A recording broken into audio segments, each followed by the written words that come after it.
Nakakasawa mo ni Boying. Pulong sa umano'y, ano to? Ito, kung pulong sa umanong panunuhol sa impeachment versus BP Sara Duterte.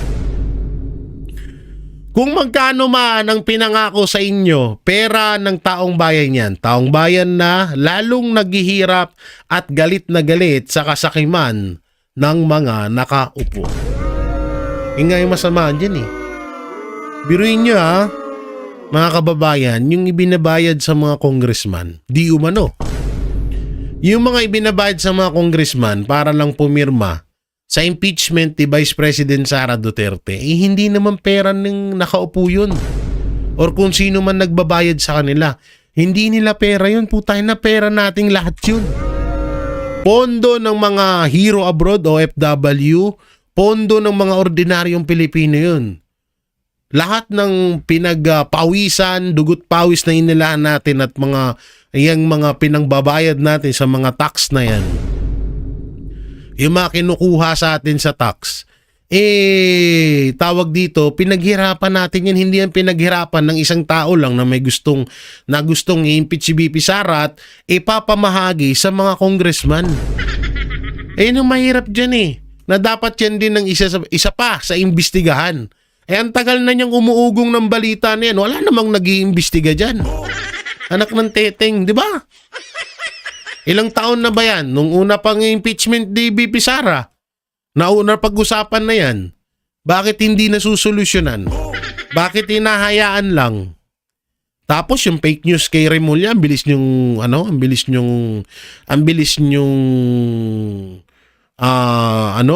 aksyonan. Ang dami, talagang bulgaran na eh. May tangka sa buhay ng pangalawang pangulo, walang aksyon. May nangyayaring bayaran sa Congress, walang aksyon. Adik di umano or gumagamit ng droga ang pangulo ayon sa kapatid niya, hindi inaaksyonan. Tapos putang ina, yung fake news kay Remulla, ang bilis niyong umaksyon, di punggol.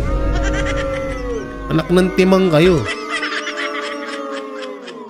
Kaya itong sinasabi ni Congressman Pulong Duterte, totoo to, ang daming naghihirap at galit na galit. Diba? Pero yung pera nila ay pinamumudmud lang sa mga politiko. Tanginang yan. Naging politiko lang para lang yumaman. Eto pa. Si Antikler.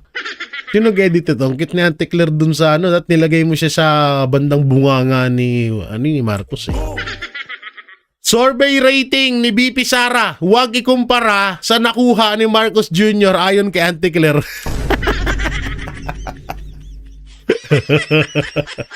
Bakit? Bakit huwag ikumpara? Ha? Bakit huwag ikumpara? Nakakaiya ba?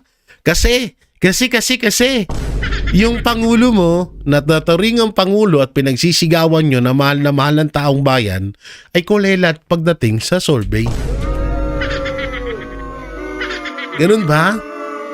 Kaya dapat wag idikit. Ang galing. So ibig sabihin ng Antikler, inamin mo na talagang kulelat yung amo mo. Wawa naman si Antikler. Wawa Marcos. Laki-laki binabayad kay Antikler sa kaka-fake news. Tapos bagsak survey. Wawa Marcos Jr. Tangina, nasasaktan na sila no? Masarap ng delight. Nakakain ko lang Ito, basahin natin yung pagkasabi niya ha. Hindi mo pwedeng pagkumparahin yung survey ratings ng presidente sa vice-presidente. Bakit natin ikukumpara yung pangulo nagtatrabaho, yung isa nagbabakasyon, ang hirap namang ikumpara yun. Ha? Ano daw? Yung isa daw nagtatrabaho, yung isa nagbabakasyon. Ang hirap naman daw ikumpara yun. Anong survey? Anong tingin mo sa survey? Trabaho? Tsaka yung survey na yan, ayon yan sa nakikita ng ordinaryo ng buong Pilipino. Ngayon, kung bagsak ang presidente mo, aminin mo na lang.